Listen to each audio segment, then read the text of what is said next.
L'actualité que nous démarrons à Grand Yoff avec les dégâts causés par la pluie d'hier, hormis les eaux usées combinées de celles de la pluie, c'est une autre scène que les populations ont constatée lundi. Un conteneur a bloqué la circulation sur la voie principale qui mène de Padoua à Liberté 6 et inverse à hauteur du marché de Grand Yoff. Selon les témoins, ce long véhicule a, comme à son habitude, essayé d'entrer par marche arrière dans une ruelle qui mène à sa décharge. Ainsi, il s'est subitement éteint. Après cet arrêt soudain, la voiture reste immobilisée au milieu de la route, bloquant ainsi les entrées et les sorties. Politique, les leaders de l'intercoalition Yewwi Wallu se réunissent ce mardi au siège du Parti républicain pour le progrès de Déthié Fall.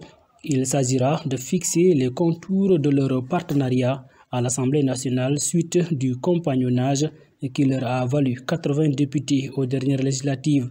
Deux sujets majeurs vont sans doute occuper les discussions. Premièrement, quelle candidature soutenir pour la présidence de l'Assemblée nationale? Le deuxième point principal est la constitution des groupes parlementaires. La réunion de ce mardi permettra d'avoir les réponses ou les premiers éléments de réponse à ces questions.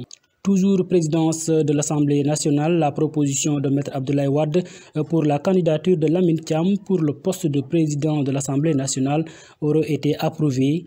La presse locale affirme que cette proposition a été à l'unanimité validée lundi au terme d'une réunion par les membres de Wallu. Ainsi, la coalition va porter cette proposition au sein de l'intercoalition qu'elle forme avec Yewwi Wallu, avec 56 députés. Ainsi, Lamine Thiam devient officiellement le candidat de la coalition, dont la locomotive est le PDS qui a obtenu 24 députés lors des législatives du 31 juillet dernier. Il s'agit maintenant de convaincre les leaders de Yewwi Askan Wi de la soutenir lors des élections du président de l'Assemblée nationale le 12 septembre prochain. C'est la question qui sera à l'ordre du jour d'ailleurs de la réunion de la conférence des leaders de l'intercoalition prévue ce mardi au siège du Parti républicain. Les discussions s'annoncent difficiles car si d'aucuns affirment que Sonko est en phase avec Abdoulaye Wade, la candidature de Lamine Thiam pourrait se heurter à celle de Barthélémy Diaz et d'Ahmed Aïdara. La gendarmerie nationale a opéré lundi une saisie de 125 kg de chanvre indien convoyé par une ambulance qui a été interceptée à Kalifuru, une localité du département de Vélingara, dans la région de Kolda. Le chauffeur de l'ambulance appartenant au district sanitaire de Colobane à Dakar a été arrêté, a indiqué la gendarmerie sur son compte Twitter, sans donner davantage de détails sur son identité.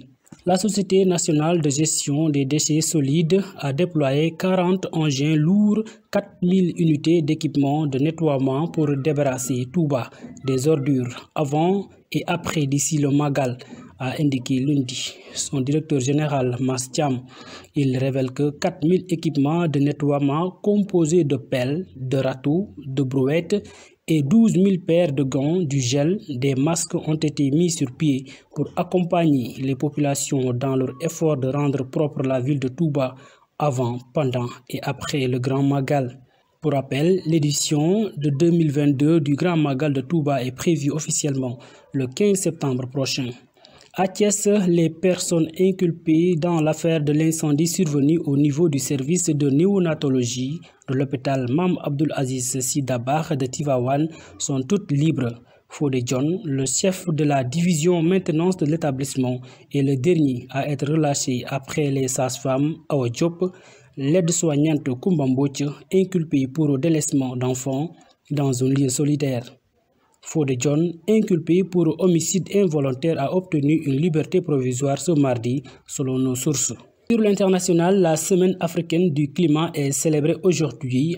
Environ 1500 experts, dirigeants et représentants de la société civile prennent part à ce rendez-vous clé à 3 mois de COP21 en Égypte.